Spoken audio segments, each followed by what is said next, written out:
Recording started. Okay, all right. Welcome everybody. Hopefully everybody had a good weekend, and I guess it was like 4-day week because we had Labor Day this past Monday. But hopefully everybody's doing well and kind of catching up on everything. Okay, so late last night I zeroed out Quiz 4. So if you haven't done that, go back and do it. You always have time to go and do it.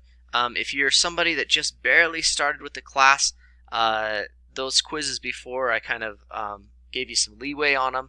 So just go do that. Remember, you can always do your quizzes many times you'd like to get the desired score that you want. Okay. So we're going to be going over North America, and it is lesson 6 here. And we're going to be talking about a lot about what's called two things. One, environment impact on North America, okay? And then the second thing we're going to be talking about is, it's kind of a hot topic like in politics and that kind of stuff, but that's immigration. And I'm not going to get you guys debating back and forth or whatever, but it's a conversation we need to have just so you can be aware of what's going on going through there. So before I start out on this, do you guys have any questions in regards to what's been going on, what you need to do, that kind of stuff?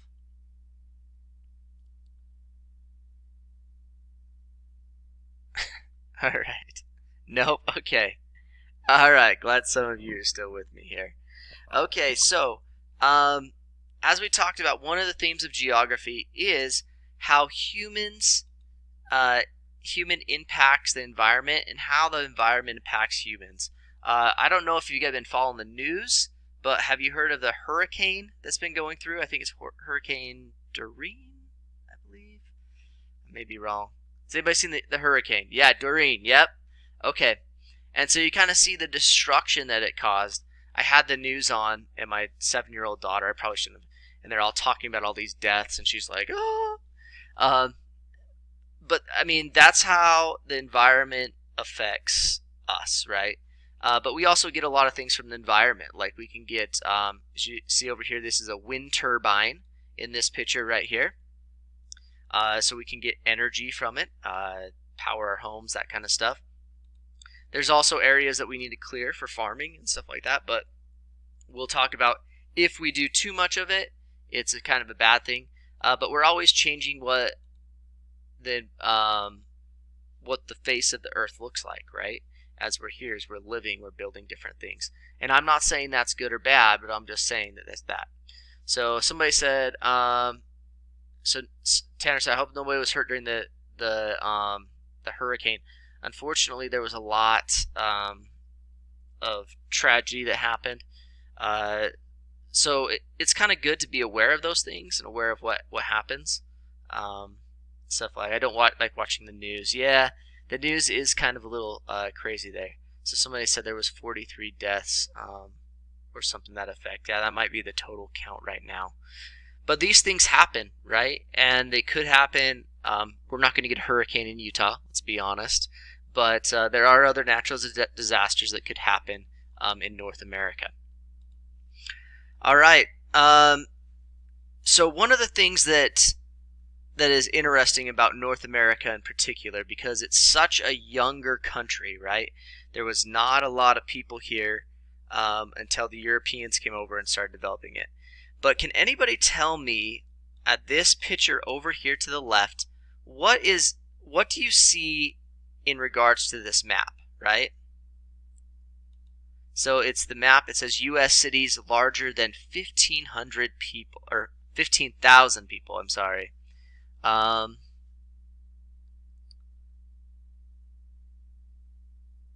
What do you see in that map? What's interesting about that map?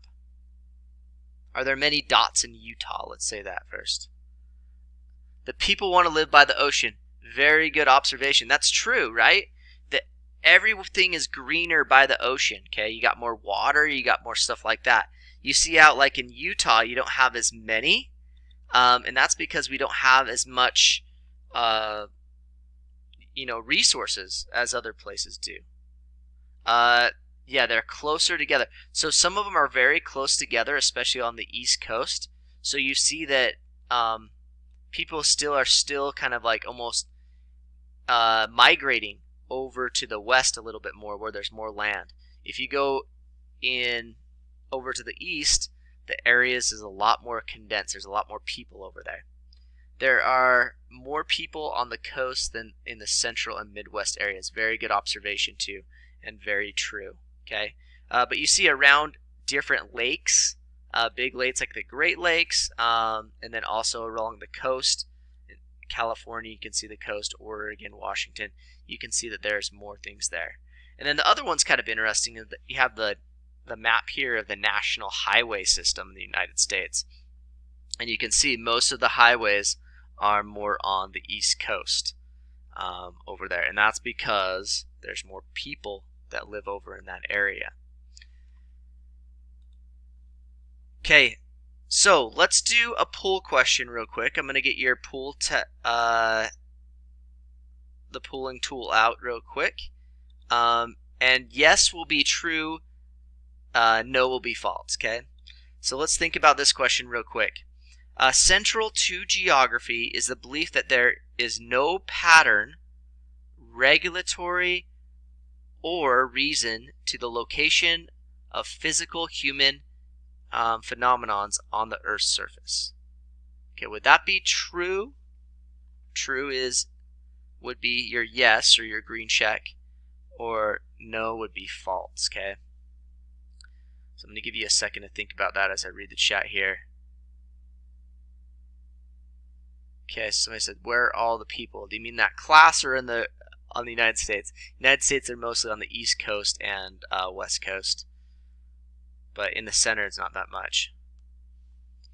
Okay, so the correct answer, which most of you got correct here, is false, right? We looked at those different maps there before, and we saw that on the coast, right, there's patterns because along fresh water, along areas of abundant food where you can get from the ocean, from those things, you're going to have more people be there. In these desert or steppe areas, you're not going to have as much as you go through there. Okay, here is another interesting map right here. Okay, so if you kind of see here, the stars represent manufacturing or trade. The purple square is ranching and grazing, so of cattle, raising cattle. Crops are the triangle, the blue triangle. The orange circle is forest production. That means being able to cut down trees, being able to have that. And the last one right there is no widespread use. Okay, so just basically there's nothing you can do there. Okay, so you can kind of see most of the forest areas, as we'd mentioned before, are along the coast. And that's where you find a lot of animal life, and along the Great Lakes that are up north. You also have livestock. Livestock are in those areas that are more desolate. So you got Texas, Kansas, Nebraska. As you see, Utah is more kind of a ranching or grazing area. Okay, so that's why you see a lot of cattle out in Utah. And then areas that you can't use, you have some places like the really desert areas where nothing can live, or the marshlands of Florida and Louisiana down there. Okay, so let's do another poll question real quick. I gotta change it to A, B, C, and D real quick, so just bear with me as I do that. Okay, it says, what is an unintended consequence of urban growth? Now we gotta think about what urban growth is. Okay, urban growth is basically the city growth. So urban means city, so city growth. Okay, would it be A, cities to further separate the haves and the have-nots? Cities isolate certain groups of people from adequate resources. C, cities are unable to provide for the needs of all people. Or the last one, cities create their own microclimates and produce large amounts of solid waste, photochemical smog, and sewage. Okay, so I'm going to give you a second to do that while I check the chat over here.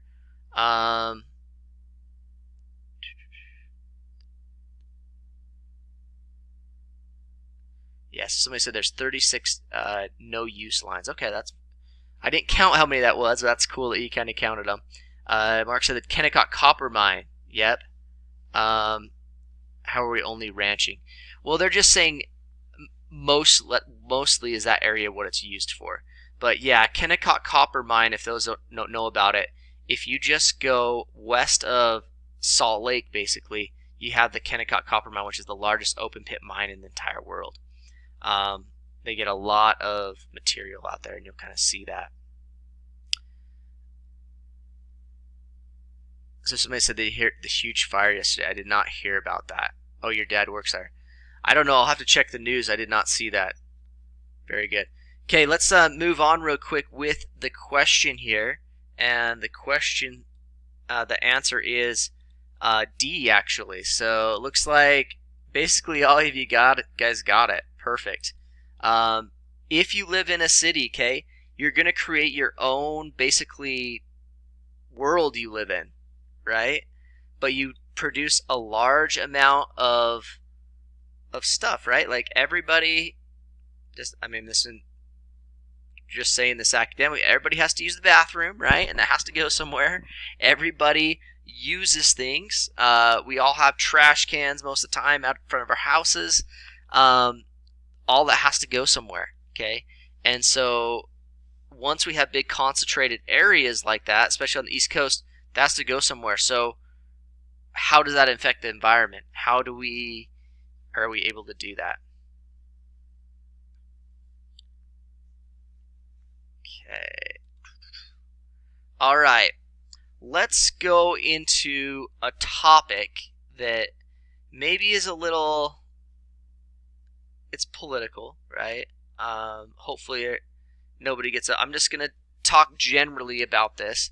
And everybody kind of has their own opinions, but that is of immigration, okay? And we're going to talk more about immigration as we move south, because the next countries that we're going to be talking about are in Central America. Now remember, North America was Canada, the United States, and Mexico. So most of the people, the immigrants, are actually coming from Central America, not Mexico.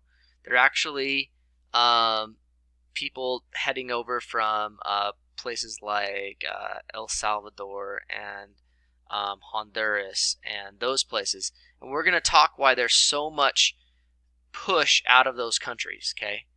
And honestly, I kind of feel really bad for them that they get to that point where they can't live where they were born, where their home country is, because it's so unstable and not good. But let's talk about some terms here first, okay? So the first term that we talk about is immigrant, okay? Who is an immigrant, okay? So very good question. Somebody asked, are we supposed to be taking notes? No, you don't have to take notes. This recording will be put up on our announcement board in the class, and so you can watch that there. If you do want to take notes, feel free to, but I'm not going to require you to take notes. But good question as you're asking that. So immigrants, okay? So immigrant is a person who leaves one country to settle permanently in another country after being granted permission to do so by the government, okay? So they already have legal status. They said, yes, you can come to our country and you can stay there permanently, and we'll allow you to do that. The government says that. The next one is illegal immigration, okay? So it's an alien. They call it an alien, okay? So it's basically non-citizen who has entered the United States without government permission or stays beyond their termination of their visa. So when you visit a country from a long time, you have to get what's called a visa, and they just make sure that you're all good, okay? This person is sometimes referred to as an undocumented immigrant, okay? And so, very good question. When I think of a visa, I think of a debit card. Yeah, yeah. So it's different than that visa that you swipe at the store or whatever. It is it's a visa where you have to actually, and I've got visas before, so I have to go, you send your passport to that country. The country goes over it, maybe even runs some type of background check on you, make sure you're all good, and then they give you a visa to come in there. So somebody a visa reminds them of a passport. So cool. All right. So the other phrase is undocumented immigrant is an alien non-citizen who has entered the United States without government permission and stays beyond the termination of their visa. Also known as illegal immigrant. So undocumented immigrants and illegal immigrants would be the same. Okay. So some question: do missionaries have that? Would that mean a visa? That would be a yes. Most, if you're talking about LDS missionaries, if they stay beyond a certain point in time, you have to get a visa, and so most of them are required to get visas prior to going to that country. And sometimes it's really hard to get visas in certain areas. So I've actually heard somebody was supposed to go somewhere else and they couldn't because they could not obtain a visa. All right, so I want you to think of that. This, if you look at the very bottom right corner there, it says alien is the secret word. You want to remember that because I think it's our next slide here. Our exit ticket, that's what you want to put in there. Okay? And so I'm going to share that exit ticket with you, and so you'll be able to do that. So let me just grab the exit ticket. Sorry, I don't have this up, and I'm going to post that into the chat there. So that gets us through what's going to be due, our quiz 6 that's due on Wednesday. Okay, so if you have any questions, please feel free to ask right now. And I am getting you.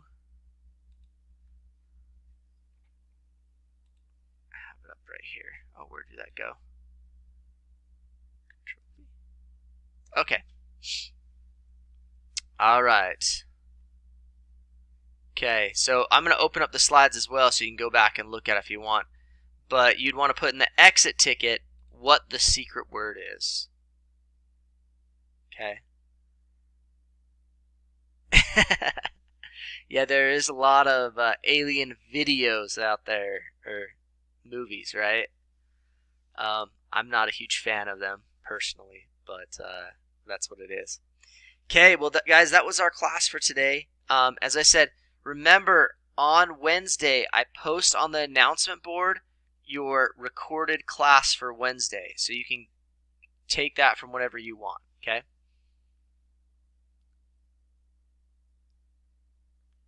Okay, so we said Area 51. Very good. Okay, I'm going to stop the recording right there, but I'm going to stick around for a while to answer any questions you may have or any concerns, okay?